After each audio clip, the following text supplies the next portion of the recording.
Sir, మరి ఈరోజు అంతర్జాతీయ వృద్ధుల దినోత్సవం సందర్భంగా, అంటే పెద్దల దినోత్సవం సందర్భంగా మీ ద్వారా, మీరు పెద్దవారు, మరి 79వ సంవత్సరంలోకి అడుగుపెట్టారు. మీ ద్వారా కొన్ని విషయాలు మేము తెలుసుకోవాలనుకుంటున్నాం. మరి మీ గురించి ఒకసారి మీరు తెలియజేస్తే బాగుంటుంది సార్. నా పేరు దుబార్ సాల్మన్ రాజు. నేను స్టాంప్స్ అండ్ రిజిస్ట్రేషన్ డిపార్ట్మెంట్లో పనిచేసి 2005వ సంవత్సరంలో రిటైర్ అయినాను. 2007వ సంవత్సరంలో పెన్షనర్స్ అసోసియేషన్లో జాయిన్ అయినాను. శ్రీ డి కోదండరామయ్య గారు అధ్యక్షులుగా ఉండగా నన్ను కార్యదర్శిగా ఉండమని కోరి ఉన్నారు. అదే సంవత్సరంలో నేను జాయిన్ అవ్వటం, మన సంఘాన్ని రిజిస్ట్రేషన్ చేయటం జరిగింది. మీరు అదే పెన్షన్ అసోసియేషన్లో ఇప్పుడు కొనసాగుతున్నారు. చాలా పదవులు చేస్తున్నారు కూడా. ఏ పదవులు చేశారు సార్ పెన్షనర్ అసోసియేషన్లో? పెన్షనర్ అసోసియేషన్లో ముందుగా సెక్రటరీగా జాయిన్ అయ్యాను. తర్వాత ట్రెజరర్గా కూడా చేశాను. ఇప్పుడు ప్రజెంట్ జనరల్ సెక్రటరీగా మన తాలూకా యూనిట్లో చేస్తున్నాను. పోరాడాలనే సంగతి మాకు తెలుసు. అలాగే సామూహికంగా ఏ ఉద్యమం వచ్చినా చక్కగా నడిపించారు మీరు అప్పట్లోని. తర్వాత మరి పెన్షనర్ అసోసియేషన్లోకి వచ్చిన తర్వాత మీరు మరి నా ఉద్దేశ ప్రకారంగా ఇక్కడే మీరు 9 సంవత్సరాల దాకా పనిచేశారని విన్నాను, మన పిఠాపురంలో ఈ రిజిస్టర్ ఆఫీస్లో. మరి అదే విధంగా ఈ రోజు కూడా మీరు పెన్షనర్ అసోసియేషన్లో బాధ్యత 2005లో తీసుకున్నారంటున్నారు కదా. తీసుకున్న తర్వాత ఈ రోజు కూడా ఒక ఉద్యోగంలాగే మీరు 10 గంటలకల్లా ఆఫీస్కి రావడం, మరి ఏ విధంగా అది సాధ్యమవుతుంది, మరి దానివల్ల మీకు మరి ఏంటి ఆనందం, ఏ విధంగా ఆనందం కలుగుతుంది, మీకు ఇంటి దగ్గర ఏ విధంగా సహకరిస్తున్నారో తెలియజేస్తుందో. నేను రిటైర్ అయ్యి ప్రస్తుతానికి 20 సంవత్సరాలు పూర్తయింది. 20 సంవత్సరాల్లోనూ కూడా నేను పెన్షనర్ ఆఫీస్కి ప్రతిరోజు 10 గంటలకు రావటం, మధ్యాహ్నం 1 గంట వరకు ఉండటం, వెళ్ళిపోవటం జరుగుతుంది. అలాగే ప్రతి పెన్షనర్ వచ్చిన వారికి వారి సమస్యలను ఏ విధంగా పూర్తి చేయాలో అవి రాసుకోవడం, ఆ సమస్యలను మరి ట్రెజరీ అధికారి వారి ద్వారా పరిష్కరించడం జరుగుతుంది. ఇంకా కొన్ని విషయాల మీద మేము అధ్యయనం చేసి పెన్షనర్స్కి అడిషనల్ క్వాంటమ్ అని, తర్వాత గ్రాడ్యుయేటీ పెన్షన్ అని, తర్వాత కమ్యూటేషన్ అని, ఇటువంటి వాటి మీద వారికి వచ్చినటువంటి సమస్యలన్నింటినీ కూడా పరిష్కారం చేయడం జరుగుతుంది. ఎవరు వచ్చినా సాల్మన్ రాజు గారు దగ్గరికి వెళ్ళండి అని చెప్తారు. మరి అదేవిధంగా మీరు పైన అధికారులతో, ఎస్టీఓ గారి చేతుల్లోనే అక్కడ ఉన్న గుమస్తాను కానీ చక్కని కోఆర్డినేషన్ వారితో సమన్వయపరుచుకుంటూ మంచి సర్వీస్ చేస్తున్నారు. మరి అదేవిధంగా మీరు మా విశ్రాంతి ఉద్యోగులకే కాకుండా గతంలో ఉద్యోగులకు చేశారు, ప్రస్తుతం విశ్రాంతి ఉద్యోగులకు చేస్తున్నారు. మరి అలాగే మీకు మీ గురించి కూడా మాకు తెలుసు. మీరు సమాజానికి సేవ చేయాలి, ఈ పురపాలక సంఘానికి సేవ చేయాలన్న ఉద్దేశంతో మీ శ్రీమతి గారిని వార్డు కౌన్సిలర్గా కూడా విజయం సాధించేలా చేశారు.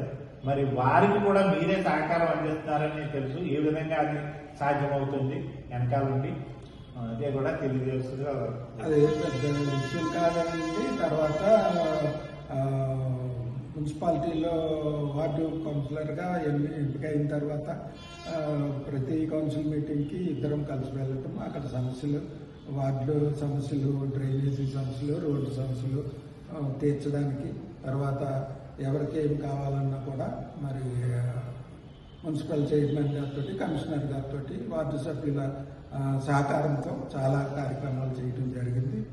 మరి దానికి నా మిసెస్కి ఏమేమి కావాలో కూడా అవన్నీ నేను దగ్గరుండి సహకారం చేస్తున్నాను. అధ్యక్షులుగా చేస్తున్నారు, అది ఇక్కడ కార్యదర్శిగా చేస్తూ జిల్లా ఉపాధ్యక్షులుగా చేస్తున్నారు. అదే విధంగా మరి మీరు మంచి సర్వీస్ చేశారని విన్నాం మేము. మీ గురించి మాకు చాలా తెలుసు. మీరు ఉద్యోగంలో ఉండగా ఎన్జిఓ నాయకులుగా కూడా పనిచేశారు. మరి అక్కడ ఏ పనులు చేశారు, మీరు ఏ విధంగా మరి ఉద్యోగస్తులకి సర్వీస్ అందించారో కొత్తగా 2-3 తెలియజేస్తున్నారు. ఉద్యోగంలో ఉండగా నేను తాలూకా యూనిట్ అధ్యక్షులుగా పనిచేశాను. అలాగే జేఏసీ చైర్మన్గా ఉన్నాను. నాకు ఉద్యోగోపాధ్యాయ సంఘాల వారు చాలా సహకారం అందించేవారు. ఏ కార్యక్రమం చేయాలన్నా కూడా జాయింట్ యాక్షన్ కమిటీగా అందరూ వచ్చి ప్రతి కార్యక్రమానికి నాకు సహకరించేవారు. అంటే ఉపాధి ఇటు ఉద్యోగస్తులు చేశారు, ఇటు విశ్రాంతి ఉద్యోగస్తులు చేస్తున్నారు, మరి పురపాలక సంఘ మరి కౌన్సిలర్గా కూడా మరి మీ శ్రీమతి గారి వెనకాల నుండి వారి చేత అనేక కార్యక్రమాలు చేస్తున్నారు. మరి అలాగే మరి మానసికంగా ఉల్లాసంగా ఉండాలంటే మరి కొంత ఆధ్యాత్మికంగా కూడా మారాలి. అది కూడా మీరు చాలా సర్వీస్ చేస్తున్నారని విన్నాం. మీరు ఇష్ట దైవాన్ని మీరు కొలుస్తూ ఆ ఇష్టదైవాన్ని కూడా ఆ యొక్క దేవాలయాన్ని అభివృద్ధి చేయడానికి కృషి చేస్తున్నారని విన్నాం. ఆ విషయాలు కూడా పిఠాపురం పట్టణంలో ఉన్నటువంటి లోదరన్ చర్చి ఒకటే ఉన్నది. లోదరన్ చర్చిలో నేను సంఘ ప్రతినిధిగా ఉంటూ ఉన్నాను. నన్ను లోదరన్ చర్చి ఏఎల్సీకి అనుబంధంగా ఉంటుంది. ఏఎల్సీ అంటే గుంటూరు వారి ఆధ్వర్యంలో ఉంటుంది. దీనికి గుంటూరు ఆధ్వర్యంలో ఏఎల్సీకి 6 సెనిట్లు ఉన్నవి. 6 సెనిట్లో తూర్పుగోదావరి జిల్లా సెనిట్కి నేను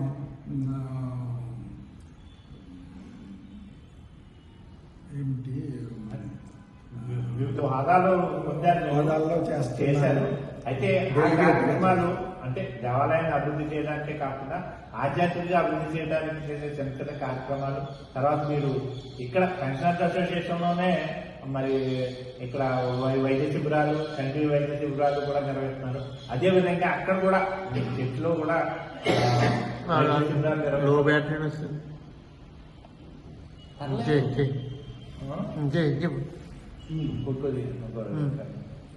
చర్చిలో కూడా వైద్య శిబిరం నిర్వహించడం, తర్వాత కంటి పరీక్షలు చేయించడం, వారికి జనరల్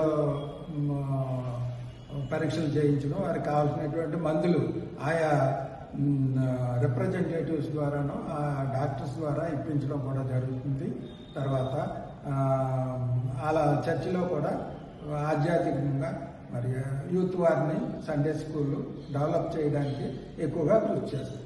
ఇంత యాక్టివ్గా ఇన్ని కార్యక్రమాలు చేయడానికి సహకరిస్తున్న మీ శ్రీమతి గారు మీకు ఏ విధంగా మరి ఆహార అలవాట్లు కానీ మరి మిమ్మల్ని ఒక సమయాన్ని మరి వారు కూడా పెద్దవారే రిటైర్ అయిపోయారు, వారి మీ సహకారం ఎలా ఉంది, మీరు ఏ విధంగా దానివల్ల మీరు ఈ కార్యక్రమాలన్నీ చేయగలుగుతున్నారు? మేము రిటైర్ అయిన తర్వాత కొన్ని ఆహార అలవాట్లను మార్చుకోవడం జరిగింది. ఎక్కువగా నాన్ వెజిటేరియన్ పూర్తిగా విరమించుకున్నాము. వెజిటేరియన్ మాత్రమే చేస్తున్నాము. ఆహార అలవాట్లలో రోజుకు ఒక పూటే వైట్ రైస్ తినడం, రాత్రులేమో ఇడ్లీ, దోశ, ఫ్రూట్స్ వగైరాలతో కాలగొడతాం. అలాగే ప్రతి 15 రోజులకు ఒకసారి మేము ఇంట్లోనే తయారు చేసినటువంటి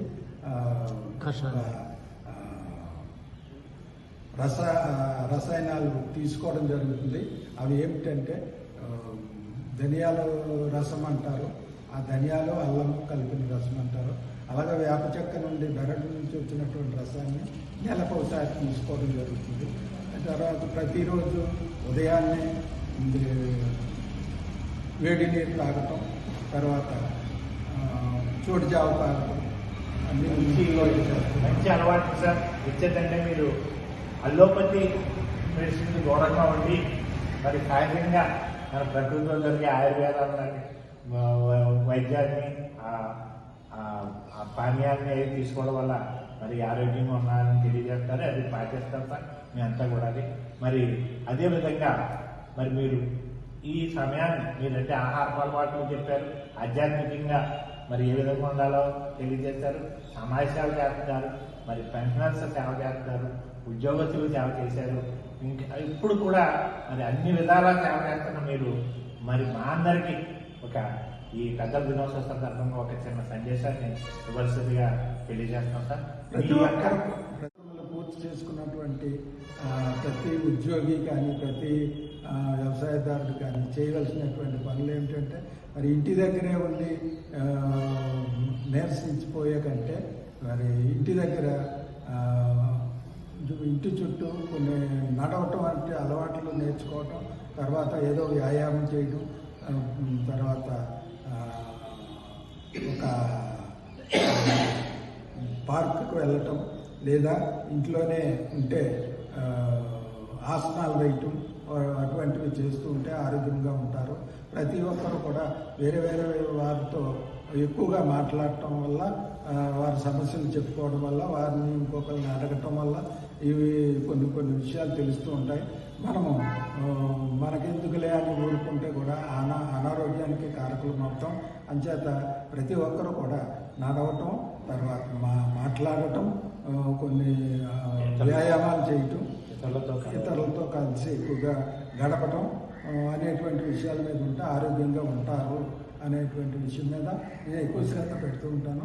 ఇతరులకు కూడా వాటిని పాటించవలసిందిగా కూడా మనం చేస్తున్నాం. మరి వాస్తవానికి వారు ఆఖరిగా మనకి ఇచ్చిన సందేశం ఏంటంటే, మేము ముసలివాళ్ళు అయిపోయాం, మేము పెద్దవాళ్ళు అయిపోయాం, ఇంట్లో కూర్చోకూడదు, మరి మనం అంతా కలిపి బయటికి రావాలి, నలుగురితోనూ కలాలి, అలాగే వ్యాయామం అనేది ప్రాధాన్యత ఇవ్వాలి, ఆహారపు అలవాట్లని మనం చక్కగా కొద్దిగా మార్చుకోవాలి. అందరితో, ముఖ్యంగా నలుగురితో కలవడం వల్ల, అంటే చాలామంది ఇళ్లలో కూర్చుంటున్నారు. అలా కాకుండా ఇప్పుడు మేము ప్రతి నెల మొదలుపెట్టే మీటింగ్లో చాలా విషయాలు, సాహిత్యం మీద చర్చ జరుగుతుంది, ఆధ్యాత్మికంగా జరుగుతుంది, అలాగే పెన్షనర్స్ అసోసియేషన్కి కావాల్సిన మరి ఏమైనా విషయాలు ఉంటే తెలియజేయడం జరుగుతుంది. ఇలాంటివి తెలియజేస్తున్న వల్ల కూడా మనం ఆనందంగా ఉంటాం, ఆరోగ్యంగా ఉంటాం. కాబట్టి వాటిని అన్నింటినీ కూడా మనం పాటించాలని ఈ సందర్భంగా తెలియజేశారు. థ్యాంక్ యూ సార్, మంచి విషయాలు తెలియజేశారు. కంట్రోల్ దినోత్సవం సందర్భంగా మీ అందరి మరొకసారి మీకు మా అసోసియేషన్ తరఫున మరి మీరు ప్రత్యేకంగా ధన్యవాదాలు మరియు కృతజ్ఞతలు తెలియజేస్తున్నారు. Thank you sir, thank you.